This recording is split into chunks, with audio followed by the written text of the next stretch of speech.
This program is rated PG. It contains themes and scenes which may not be suitable for very young audiences. Parental guidance is advised.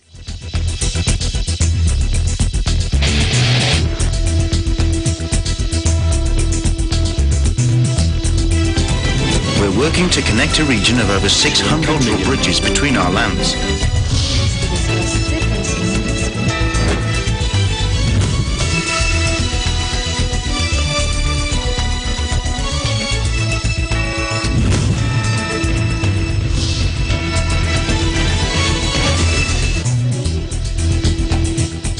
Hello, I'm Alma Angeles. We are moving to the next stage of the pandemic as the world resets to the new normal, and we find ourselves seeking the right balance between health and livelihood, constantly adjusting the boundaries between liberty and responsibility. Welcome to ASEAN in Focus. Now first, the news chief for ABS-CBN said this is the darkest moment in their history after it was forced off the air on Tuesday over a stalled operating license renewal. Take a look. It is next probably to the shutdown that ABS-CBN experienced during martial law. This is the darkest moment in our history. I think any attempt to muzzle the press or to silence journalists is an assault on democracy, because a free press is an integral part of democracy. And I wasn't surprised that they did it to us, of course, but I was just, I felt that it was still it happened very quickly.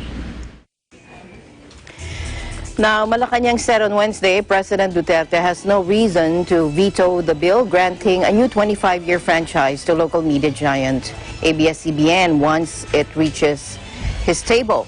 Presidential spokesperson Harry Roque guaranteed that the president would not reject ABS-CBN's bid to renew its franchise if the majority of lawmakers sees valid ground to once again allow the network's broadcast operations. ABS-CBN stopped the operations of its television and radio stations nationwide on Tuesday, or a day after the expiration of its franchise, following the order of the National Telecommunications Commission. The NTC on Tuesday directed ABS-CBN to halt its operations since the local media giant's legislative franchise already expired on May 4. Presidential spokesperson Harry Roque maintained that NTC's latest decision against ABS-CBN can only be challenged before competent courts. Now, earlier, presidential spokesperson Harry Roque in a televised interview said that the president has no authority to reverse the decision of the National Telecommunications Order for ABS-CBN to cease operations.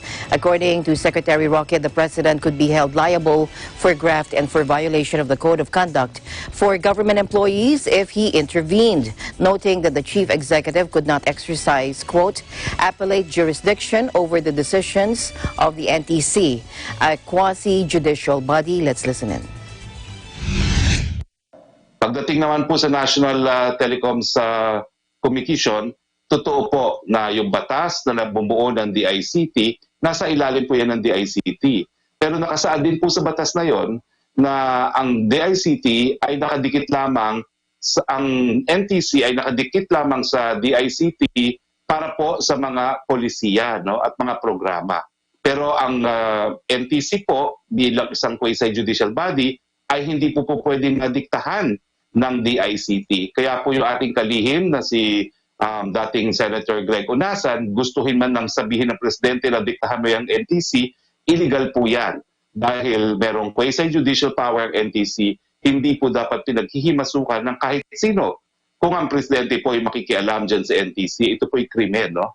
Ito po ay paglabag doon sa Code of Conduct for local officials at labag din po ito sa anti-graft, no? So hinahayaan po namin ang NTC na magdesisyon. Pero ang desisyon po yan ay tanging NTC lang ang po pwedeng gumawa.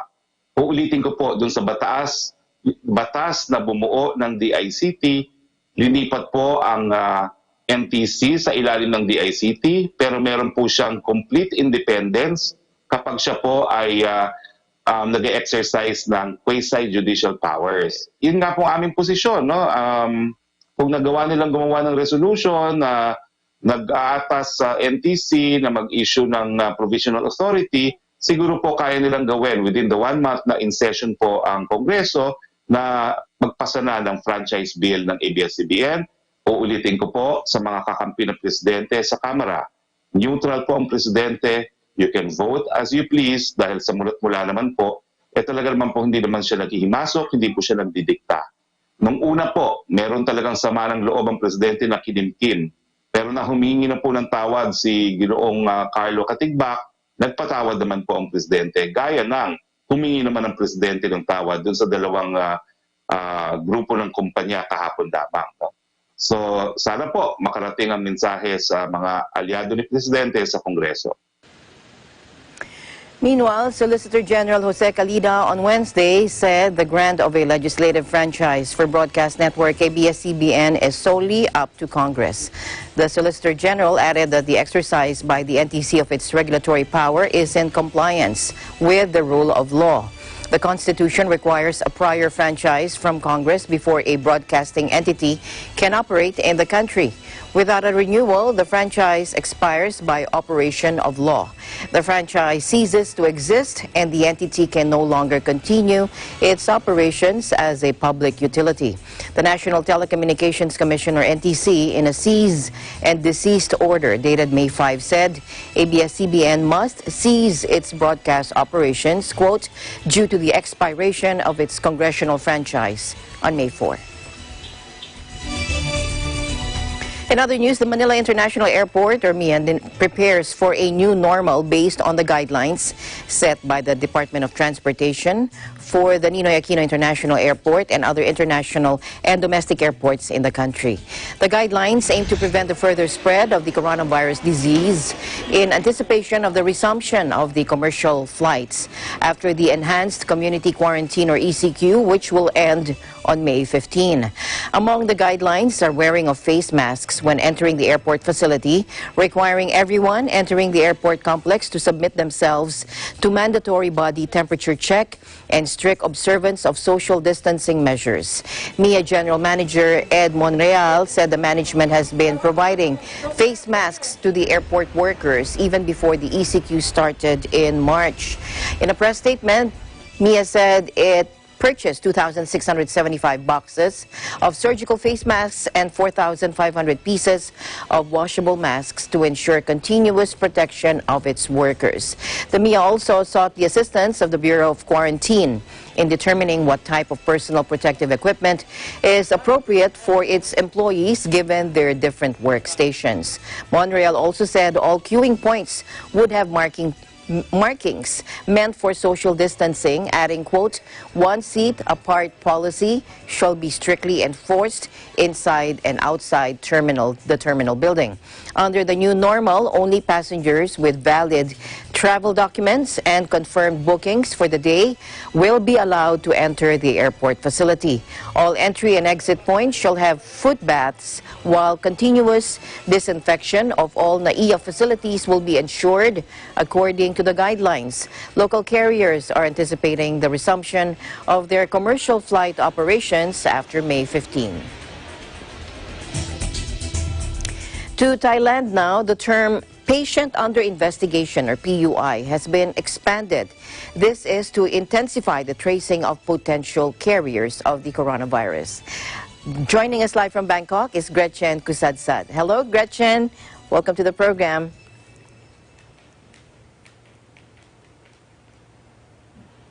Hi, Alma. Good morning. Hello. Good to see you again. Yes, thank you. Anyway, as of yesterday, Alma, based on Department of Disease Control of Thailand, the number of persons under investigation is at 86,320. And based on the report in Bangkok Post, the Center for COVID-19 Situation Administration, or the CCSA, has expanded the definition of patient under investigation, or PUI, in a bid of intensified the identification of potential carriers of the novel coronavirus. Now, the PUI includes a person unable to smell and those who have visited risky areas or have certain jobs, according to the administration. It is also said that risky areas refer to places visited by known carriers, including the district and provinces considered as disease hotbeds. Markets, shopping malls, medical services, venues, and public transport are also on the list. As for the jobs, the CCSA said it referred to people who come in contact with the tourists and large numbers of people. The spokesperson of the CCSA on Wednesday said that the definition was expanded on May 1st, and PUIs can go to a hospital when they have these symptoms, or even if mild symptoms are showing, because some infected people are asymptomatic.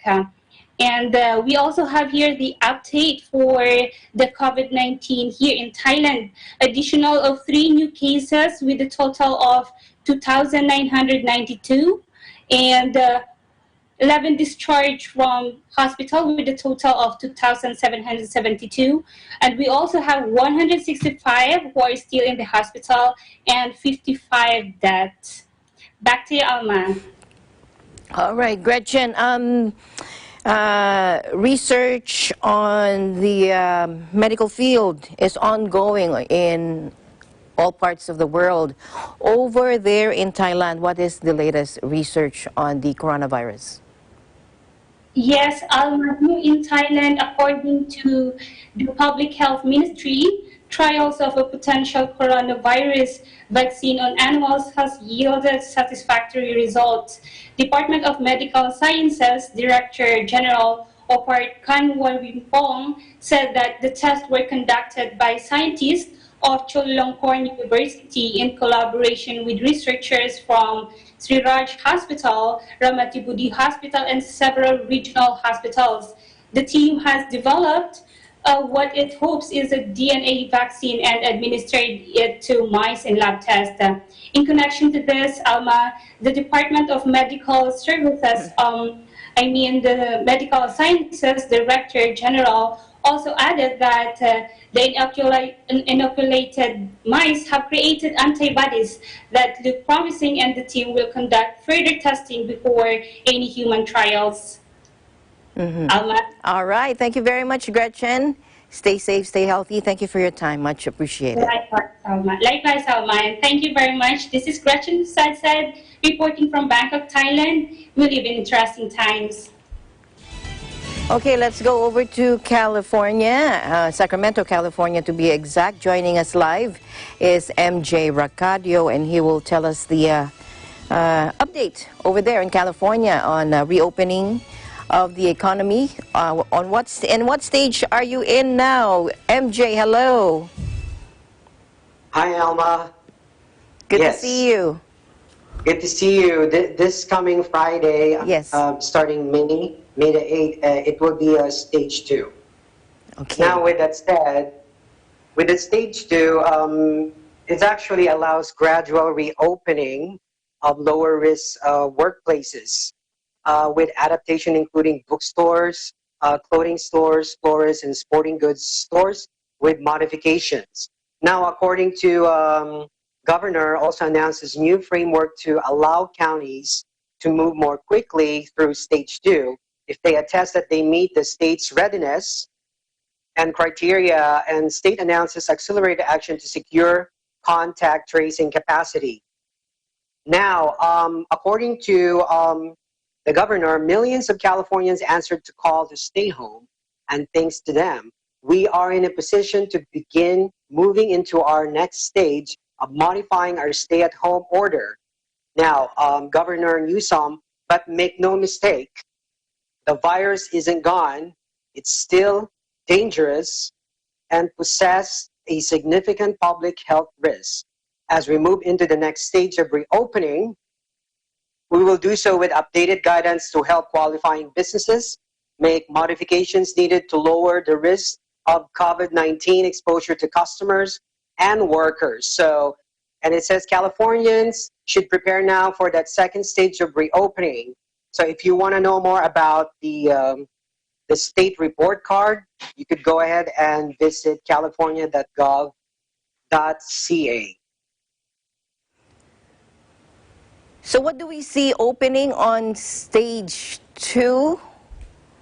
Yes, stage 2 this coming Friday. Yes. And I should say it's a lower risk workplaces such as bookstores, clothing stores, florists, sporting goods stores with modifications. So, it's slowly by slowly. The last time I reported, there's going to be up to stage 4. So early this Friday, it will be opening the economy as a stage 2. But with that said, there's a good news for contact tracing. Enables the state to suppress the spread of the virus, avoid outbreaks, and allows us to maintain our healthcare capacity and confidently modify to stay-at-home orders. So there is a program that is going on at this point, ALMA. The partnership will include virtual training, academy for contact tracers. So in California, the University of California, San Francisco, and University of California, Los Angeles, or UCLA, they will have a begin training workers for landmark contact tracing program that will help contain ongoing COVID-19 pandemic. So it is a first 20-hour training beginning Wednesday, May the 6th, so that was like last Wednesday. Actually today. Goal of training 20,000 individuals in 2 months. So with that said, now California has the capacity to do testing. Now, there are 809,036 tested of COVID-19. Well, as of May the 5th, there is 58,805 positive cases and 2,412 deaths in California. In Los Angeles County, there is 28,644 cases and 1,367 deaths. Now, here in California's capital, Sacramento, as of May 6, 9:10 a.m., there are 1,104 42 cases and 47 deaths. Now, well, there's still a testing going on, so if they could visit projectbaseline.com, we'll be able to do testing. We'll be able to find more information about that. Now, let's go on with the showbiz report. Okay. Do you have any question with the COVID-19, Alma? Yes, what is your criteria for reopening on stage 2 for Friday? Well, the criteria was because testing, the testing, the hospital, all the PPE is ready. All the surgical masks, we got 18 million surgical masks ready, and we got 10,000 ventilators ready. Not being used at this point. And then there's about 83 locations of testing at this point in the whole entire California. So it is a great news for the economy, and slowly but surely, because most people in California, almost 40 million, stayed home, which is a great news for all of us. And it's finally, the economy is slowly picking up. And also, with that said, let's go on with a little bit of showbiz, but it's still related to COVID-19. Okay. Well, Madonna is opening up about her experience with what she thought was a very bad flu before testing positive for coronavirus COVID-19 antibodies. Well, the singer 61 revealed she was sick while on her Madame X tour in Paris 7 weeks ago. In an Instagram post on Wednesday, this is what she said. She had coronavirus? Yes. Yes. Yes, and she says, I am grateful that I can be part of supporting research for to find a cure for COVID-19. And just to clear things up for people who would rather believe sensationalist headlines than we do their own research about the nature of this virus. I am currently sick, she wrote in the caption, sharing a screenshot of a news article about research for a coronavirus vaccine. And here's additional, when you test positive for antibodies, it means you had the virus, which is I clearly did, as I was sick at the end of my tour in Paris over 7 weeks ago with many other artists in my show. But at the time she added, we all thought we had a very bad flu. Thank God, we are all healthy and well now. So that's a very, very, very positive. It says Madonna continued hope that clears things up for the bandwagon jumpers. Knowledge is power. Hashtag COVID-19. That's what she said. Thank goodness. Okay. So, Yes. Go ahead. no, go ahead. You have anything for us? I know you have a YouTube channel Yes, program. finally, it premiered is successfully, and I think thousands and thousands of people have seen it. Entertainment blog, and with two-time Emmy Award winner Mark Anthony Nicholas. So if they want to check that out, and my second episode, it will be a three-time Tony Award winner and a Grammy Award winning in one package. So watch out for that. Okay. Thank you, Alma. Thank you. Thank Thank you, you. Alma. And that's a very good diversion from the COVID-19 Definitely. crisis. Definitely, yes. Yes, Absolutely. it's Thank you. Mercadio reporting from Sacramento, California. We live in interesting times. Back to you, Alma. Okay, over in Malaysia, more than 100 people have fled the quarantine centers and entering the fourth day of the implementation of the Conditional Movement Control Order, CMCO. Interstate travel will be allowed, or we'll see an easing of restrictions. We have an update coming in. Joining us live is Ruby Tinawin. Hello, Ruby. Hello, Alma. Good afternoon. Good afternoon. Good to see you again. Yes, thank you. Now, over here in Malaysia, during his daily briefing yesterday, Health Director General Dr. Nur Hisham Abdullah said a total of 147 people have ran away from quarantine centers. Most of them were from the construction sector. All have been tested negative but still required to be quarantined for 14 days and then rescreened. Nur Hisham dismissed claims that they managed to escape due to the weaknesses in the ministry's existing standard operating procedure. He added this is not a problem with SOP and reiterated that these people were not positive. They were quarantined because they were exposed to a positive case. He added police reports have been made and the police are now taking action against those fleeing the quarantine center. Meanwhile, Kuala Lumpur Police Chief Commander Dato Sri Maslan Lazim said police are tracing the whereabouts of 9 foreign men who had run away from quarantine center at the Institute Pendidikan Guru Campus Bahasa Antarabangsa and 134 workers who had ran away from a construction site. He said they had all gone through screenings for COVID-19 and tested negative, but still need to be quarantined. Commander Maslan said police had also stepped up security at the quarantine center and have increased the number of personnel on duty. He urged those with information to contact the KL police hotline or any nearest police station. Now, entering the fourth day of the implementation of the Conditional Movement Control Order today, the focus is certainly on the interstate travel of those who were stranded at various locations in the country since enforcement of MCO last March 18. The Royal Malaysia Police has released a 4-day interstate movement schedule for those who have applied to return home. Now, more than 300,000 vehicles based on application made to Gerak, Malaysia, are expected to be on the road, including its expressways, heading to their respective destination from today until Sunday. Senior Minister Dato Sri Ismail Sabri Yaakob said only the toilets at the rest and recreation areas are allowed for use in an effort by the government to curb the spread of COVID-19 and break the chain of the virus infection. He also said those who miss the 4-day interstate travel period to return home cannot make the trip after Sunday, that's May 10th, unless they obtain police approval.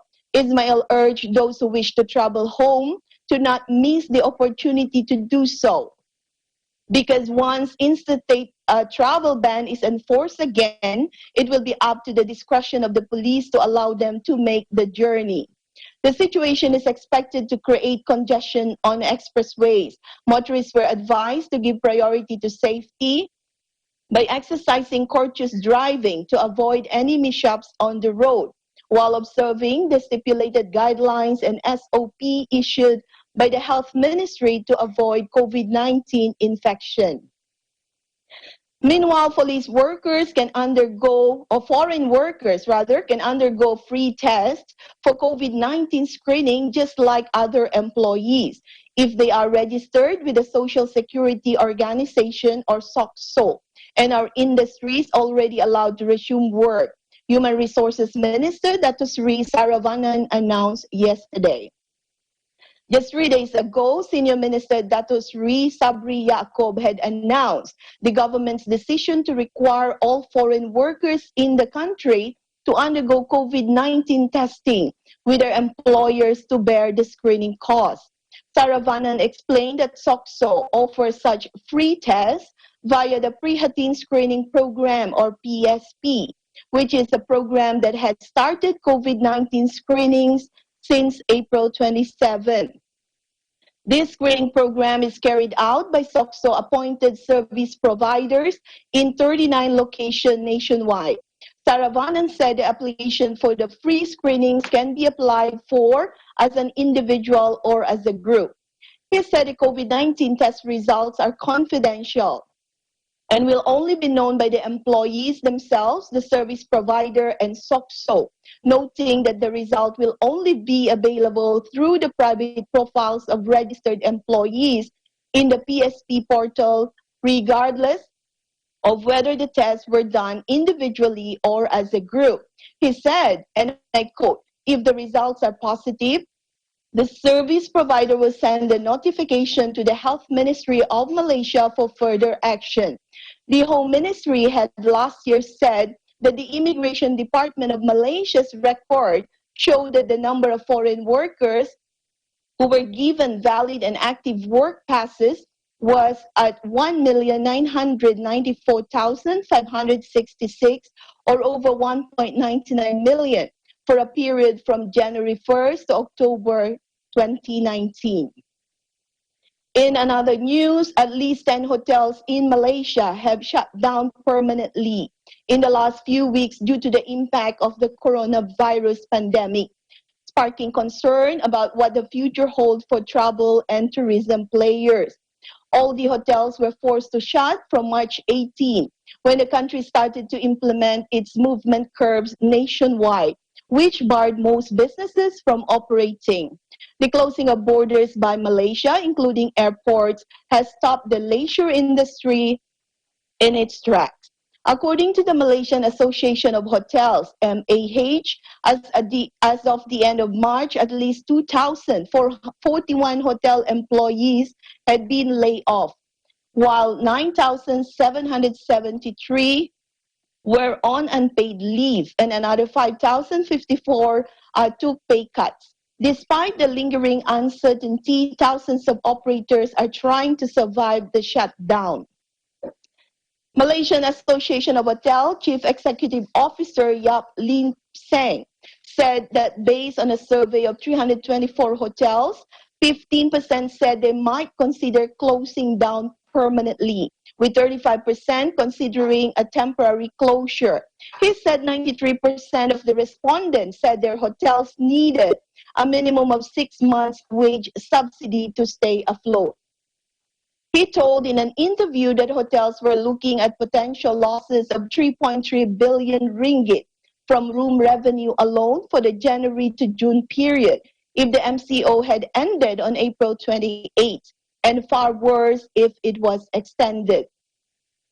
Even the mighty Genting Group was hit, with the company temporarily shutting down its mountaintop resorts at Genting Highlands, in Kijal, Terengganu, and in Langkawi until the MCO ends. The curbs are expected to last until next Tuesday unless they are extended again. There has also been debate in the travel and tourism industry on whether people will quickly take to flying again if a vaccine for the coronavirus has not been found. Back to you, Alma. So, what is the, right now you are in the CMCO, is that right? Yes, that's right. Okay, so when will they again consider easing more restrictions? Well, when they announced the CMCO, that was last week, the new regulation have started on May 4th. That was Monday this week. And if they were to extend it again, normally the Prime Minister will announce it a week or two before the end of the current phase of the MCO, Alma. Okay, and you also talked about some those who escaped the quarantine centers, and there are also foreign workers involved in those who escaped. Were there any Filipinos there at all? Do you know? No one. So far, mostly are Bangladesh and from Pakistan because those are from mainly from construction sites. Over here, most of the Filipinos are either in the domestic helpers or they are in the F&B sector, Alma.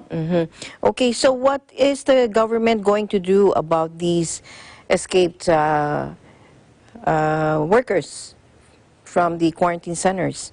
Well, as announced by the Health Director General, they have reported them to the police and they're now on the lookout for these foreign workers. The reason why, I mean, the good news is these people were not positive at all. They were tested negative, but they're supposed to be quarantined for 14 days. And they It's just escaped. that they fled the quarantine center. You know, so they are not totally free because after 14 days they're supposed to be rescreened again. So should they be caught, what would police do to them? Do you know? Or just Well, quarantine them on one again? hand, they were saying that because they also released it that those who have committed the foreign workers that are undocumented, as long as they are they go for COVID-19 tests, the government will not impose any punishment to them. But on one hand, they're also saying that if they break the law, and this is really certainly breaking the law, then they will be actually be given punishment, Alma. Okay, so the rate, infection, and recoveries, how is it? Improving? Well, the recovery for as of today, the record shows that Malaysia has just 45 cases. Okay, that's not the best, but as you can see, the number of tested cases are slowing. I mean, getting lesser and lesser as compared to before when we were on the fourth phase. That's why the government, as per the advice of the Ministry of Health, has actually lifted. They came up with this new conditional MCO. Yeah. All right. Thank you very much, Ruby, for all that update, and we'll see you soon. Yes, Alma, thank you. Reporting live here in Kuala Lumpur, Malaysia. This is Ruby Tinawin. We live in interesting times. Okay, over in Bangladesh, the mosques are due to reopen, and also an update on the garment industry. Joining us live from Bangladesh is Arabel Pasco. Hello, Arabel. Hi, Alma. Good day to you. Good afternoon from Manila. Oops, are you there, Arabel? Yes, hello, Alma. Okay, there you go. All right, I thought I lost you. Thank you. No. Thank you for joining us. Good day to you, Alma. And now here are the latest updates in Bangladesh. According to BD News 24, Bangladesh lifts curbs on mosque prayers as lockdown eases. Bangladesh will allow Muslims to attend prayer congregations in mosques from May 7 as the government continues to ease the lockdown restrictions amid the coronavirus outbreak. But mosques and devotees must comply with a set of safety protocols to hold congregation, the Religious Affairs Ministry said on Wednesday.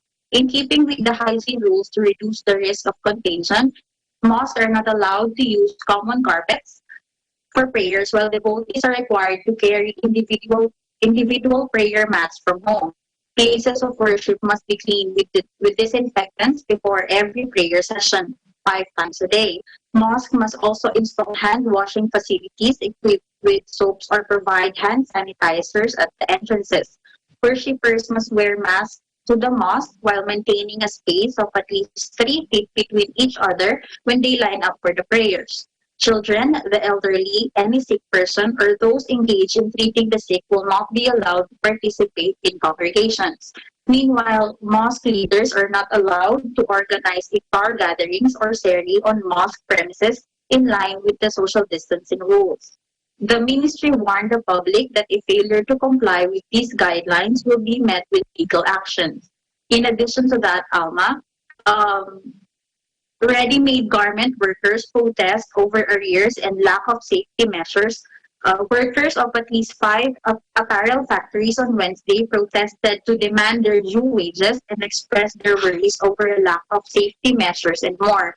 Alma, as of now, 50 to 60% of garment factories are now operating, and they have set schedules like only up to 3 p.m.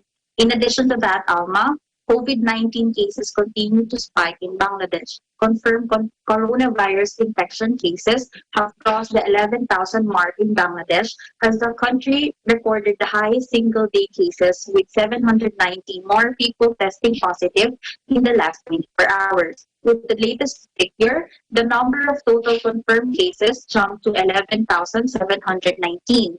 The country also witnessed deaths of 3 more people from COVID-19 over the same period, taking the number of fatalities to 186 in the country.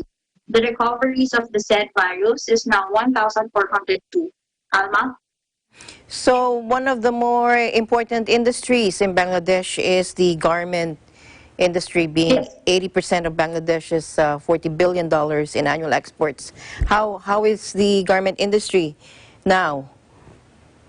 Now, Alma, they're operating, but some of the garment factories are protesting because because of the lack of safety measures, and they are still waiting to complete their wages, the pending wages of the workers. Okay, so is the government helping them, our garment workers?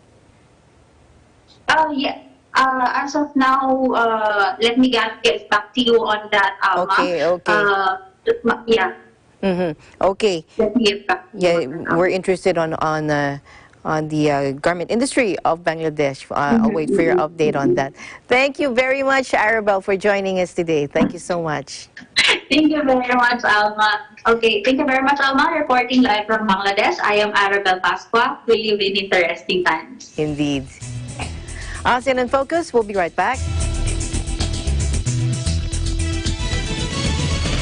Kung magtatagumpay tayo, salamat. Kung mag-fail tayo, salamat. Ang importante po, sinubukan natin, ginawa natin yung makakaya natin. Napatunayan ko na yung talent na binigay sa akin ng Diyos, mas may expose pa. Kaya sa mga ibang artist dyan, lalo na sa mga may kapansanan din, mag-explore pa tayo ng ibang bagay tulad nito. Huwag tayong magtago, huwag tayong mahihiya. Gawin natin kung ano yung gusto talaga nating gawin.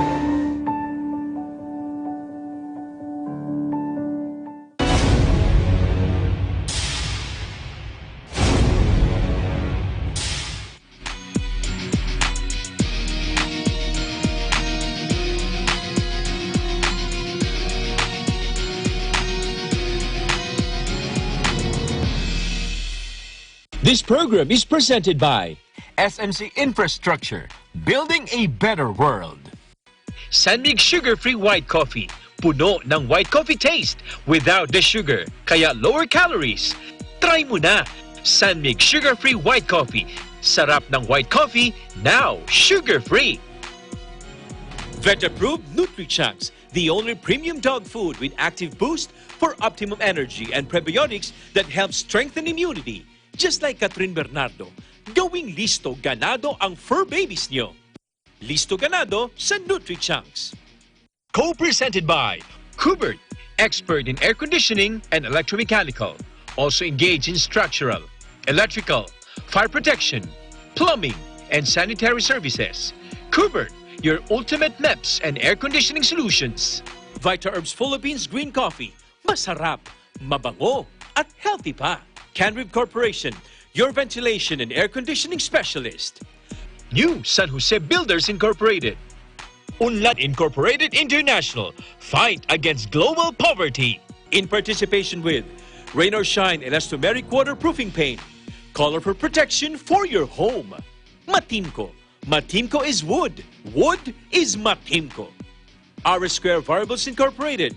Your trusted UPS supplier and UPS maintenance provider in Luzon, Visayas, and Mindanao. CompuZell Computer Services, ID card and lanyard manufacturer. Saisho International Trading Corporation. DN Steel. EMAC UPVC Roof Corporation.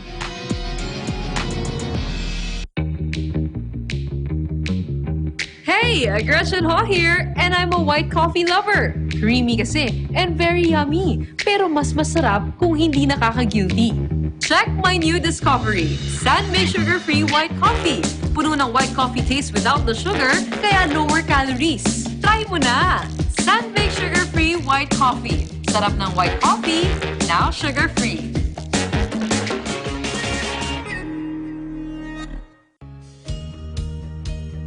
Skyway Stages 1 and 2, the elevated toll road system project, run from a section of the South Luzon Expressway from Alabang to Magallanes, Makati. The Skyway Stage 3 is an elevated expressway connecting the South Luzon Expressway through the existing Skyway Stages 1 and 2 to the North Luzon Expressway via Balintawak. Skyway Stage 4 is an 80-kilometer mixed elevated and at-grade toll road that will connect the existing Skyway system starting from the FTI section all the way to Bulacan. Listo at ganado ang baby ko sa vet-approved Nutri-Chunks with active boost and prebiotics na pampalisto. Made with real meat, with essential nutrients to help them grow healthy and happy. Listo, ganado sa Nutri-Chunks.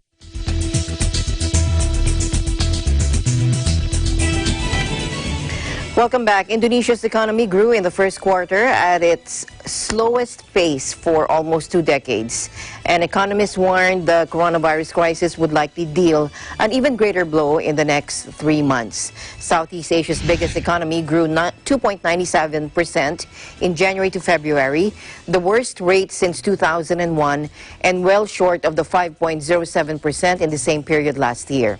It also missed forecasts of 4% expansion, while marking a contraction of 2.41% from the previous year. Statistics Agency Chairman Suharyanto, who goes by one name, said in a virtual news conference, quote, "No countries are immune to the COVID-19. Whether developed or developing countries, they were hit badly by the virus, and Indonesia is no exception." The Statistics Agency pointed to a severe hit to the key tourism sector, saying only 2.6 million visitors went to Indonesia in the 3 months, down a third on year. And analysts warned of more pain ahead. Officials have cut their official growth forecast to 2.3% for this year from a previous estimate of 5.3% and said it could even suffer a contraction under a worst-case scenario. Indonesia has banned domestic train, air, and sea travel until June 1 in an effort to contain the spread of the virus, which has infected more than 11,000, killed more than 800 in the country. However, the toll is widely believed to be much higher as it has one of the lowest testing rates in the world. The ban on sea travel could hamper the movement of millions in a country of some 17,000 islands where passenger ferries are a key mode of transportation. The government had already called on residents of major cities, including the capital Jakarta, to stay put. The Chief Operating Officer of the International Finance Corporation, Stephanie von Friedberg, expressed concern about the effects of the COVID-19 pandemic on the global economy. Take a look. If you look at production, employment, trade, all are down. And I worry greatly for emerging markets. We have already seen somewhere in the range of $100 billion leave emerging markets since the beginning of January. And we're estimating that foreign direct investment will be down 40% in both 2020 and 2021 from its base in 2019. I would start by saying it doesn't matter whether you're in a developed country or a developing country. Locking down an economy creates insolvency. And what we're going to see is a rise in unemployment and a loss of jobs, liquidity issues at the firm level, and the longer the lockdown lasts, the more probability of insolvency. Think relief, restructure, recovery. So on the relief phase, which is really phase one, where we are, our intention is to try to the extent possible to help prevent the destruction of markets and the destruction of companies. We're trying to ensure to the extent possible that we keep as many jobs as we can in emerging markets. In Thailand, residents of Klong Toei, Bangkok's largest slum, are tested for COVID-19 by Thailand's Disease Control Department. Home to some 100,000 people, social distancing measures are all but ignored. In the crowded streets, anyone found to be infected with the virus is transferred to a nearby temple, which has been converted into a quarantine facility. Take a look.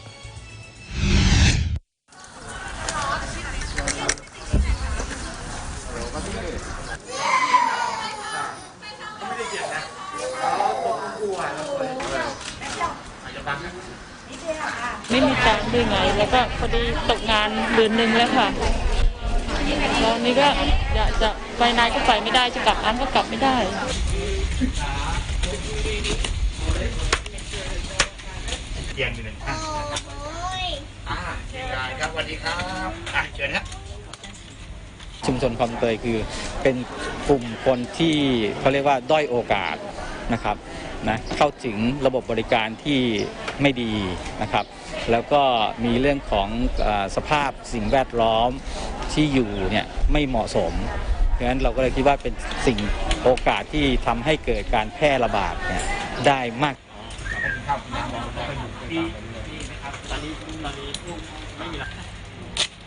จะไม่ได้ถามอายุอ่ะต้องถามอายุไหมอ่ะ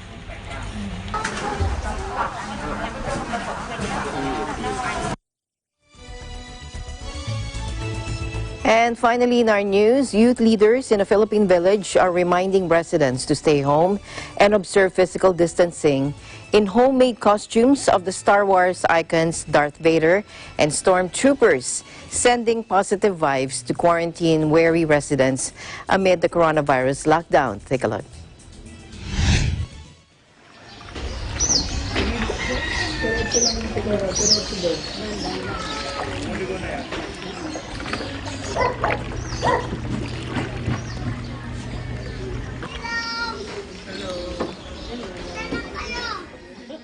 Yung paggawa ng costume ni Darth Vader at ng stormtroopers para po maibsan yung stress na nararamdaman ng mga bata, pati na rin po ng mga kasama nila sa bahay.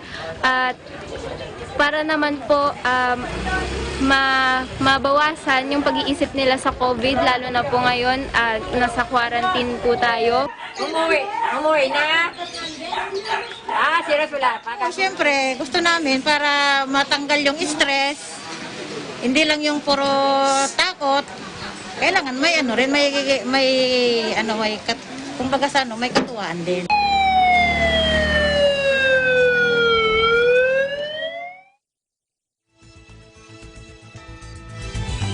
And that is the latest news in the Southeast Asian nation. Stay updated about the ASEAN region. I'm Alma Angeles, and we live in interesting times.